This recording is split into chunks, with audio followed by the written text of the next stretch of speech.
This man refuses to use WhatsApp and Google because they track his online activity even when the apps are closed. The internet activist, widely known as Padaloon, sees this as an intolerable invasion of his privacy. My nightmare scenario is that any last glimmer of hope will die, and people will just say there's nothing more we can do in the fight against total surveillance. Services that track and collect data about our online lives are incredibly widespread.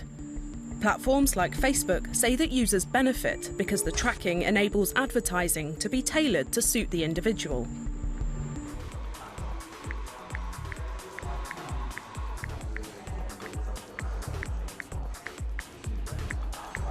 Christian Nink works for Wire, an alternative to WhatsApp. Over the years, the company has observed and responded to shifting security needs. WhatsApp was already very big and powerful when we launched our end-user products in 2014, and we realized pretty soon that security was a much bigger issue on a corporate level than for the end user. So in 2017, we changed our strategy to focus on institutions, organizations and businesses. This change of tack attracted many new customers, like chemicals giant BASF. The company spends €8 a month per employee to use the messaging service. Another of our clients is Ernst & Young. They're using Wire to build a communication platform with their customers so they can send things like financial statements and other financial information without using email. It's a platform that's not externally accessible. Padaloon belongs to a German association called Digital Courage that campaigns for consumer protection and privacy.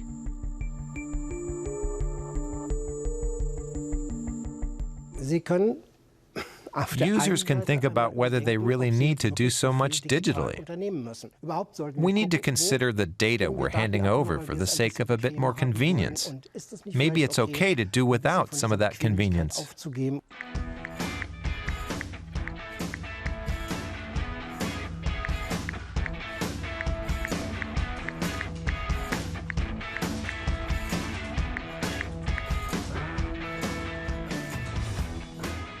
At email provider Posteo, sustainability is a principle that applies to food as well as business.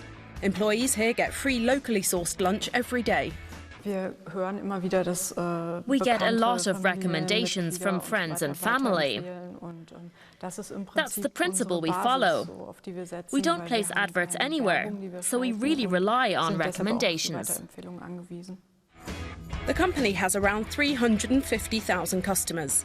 They could have more with advertising, but they don't want to compete with the big players. It's not an option because it's not sustainable. Growth like that is very difficult to manage even as a company. After 10 years, we have about 30 employees. That's growth you can handle organically. You need to form teams and see how you harmonize. It takes time. We're pleased with our growth. It's strong, but not explosive. We couldn't handle that.